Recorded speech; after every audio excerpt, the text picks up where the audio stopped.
Vsaj dve lastnosti sta potrebni, da se nekaj dobro prodaja. Najprej mora biti seveda izdelek dober in zanimiv. Tudi brez tega bo najbrž premamil določeno število ljudi, ne bo pa noro prodajno uspešen. Druga stvar je pa cena, ki mora biti primerna. Ne nujno izjemno ugodna in izdelek noro poceni, no včasih pomaga seveda tudi to, ampak pri avtomobilih precej redko, mora biti pa cena konkurenčna in izdelku primerna. In Kuga ima oboje.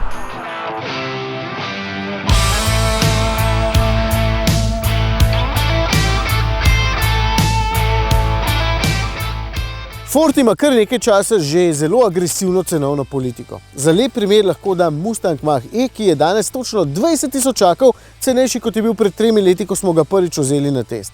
No, tole ob meni je pa Kuga. Vem, smo jo že velikokrat pokazali v naših oddajah in z njo naredili veliko zanimivih prispevkov, ampak ena stvar se mi vse še vedno zdi zelo zanimiva. No, pa mimogrede, tudi ta ima v svojem segmentu precej ugodno ceno, kar pomeni, da prvemu pogoju za dobro prodajo ustreza in lahko dobi takoj kljukico. Drugo kljukico mu pa podelim takoj tudi zato, ker itak vsi vemo, da je zelo prijeten pa dober avtomobil. In to v bistvu kaže tudi statistika. Vam dam samo 2 številki, da si boste lažje predstavljali. Prodaja lansko leto februarja pa letos februarja. Lansko leto 117 vozil, letos 218. Seveda ne vse samo na račun Kuge, čeprav tudi ta dosega zelo dobre prodajne rezultate. No pa v te številke sploh nisem štel še njihovih dostavnikov.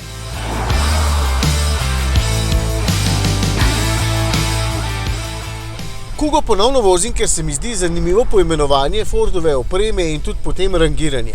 Še pred nekaj leti je bila oprema Titanium pri njih najboljša.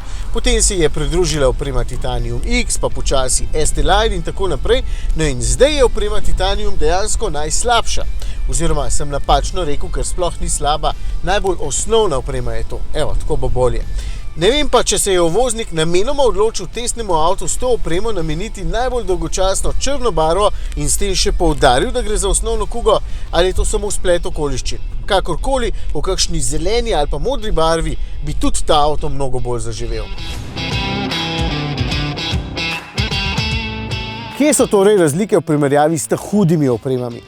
Nekaj jih seveda je, ampak mogoče ne v takšnem smislu, kot vi pričakujete. Platišča tukaj so malenkost manj atraktivna, pa za palec manjša, no je pa zato vožnja malo bolj udobna. Lahko izberete ST-Line oziroma ST-Line X za malo bolj športen ali pa Active oziroma Active X za malo bolj terenski videz. No, takšen osnovni pa malenkost manj izstopa, zato ker določeni elementi vozila niso tako poudarjeni. Recimo sprednja maska ni toliko agresivna, pa odbijača nista tako napihnjena. Mu zato kaj dost manjka? Ne.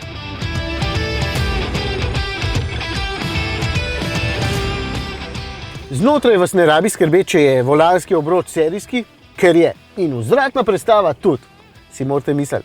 No, sem zadnjič tukaj noter sedel kakšnih 15 minut in ugotavljal, kaj vse me moti oziroma kaj pogrešam.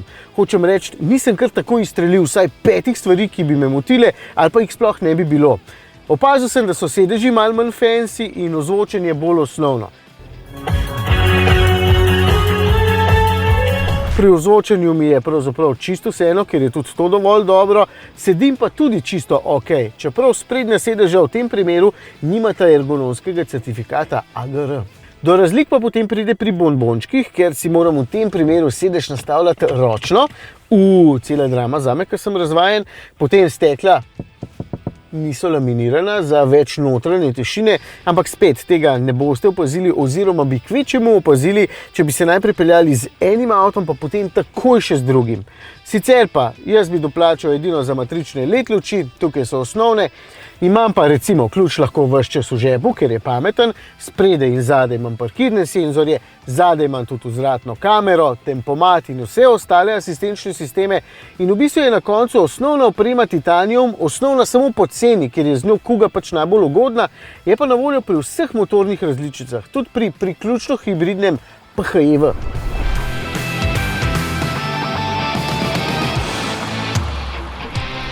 To pomeni, da je spredaj 2,5 litrski bencinski motor, ki mu družbo dela še elektromotor, skupna sistemska moč pa je 178 kW oziroma 243 konjičkov. Se pozna tudi, da ima motor veliko prostornino in se redko muči, zato ni skoraj nikoli veliko hrupa in tudi poraba ostaja zgledna, celo kadar nima več elektrike. Sicer pa v vsakem primeru lahko tudi napolnim baterijo z dobrimi 14 kWh energije in potem prevozim vsaj 50 km samo na elektriko.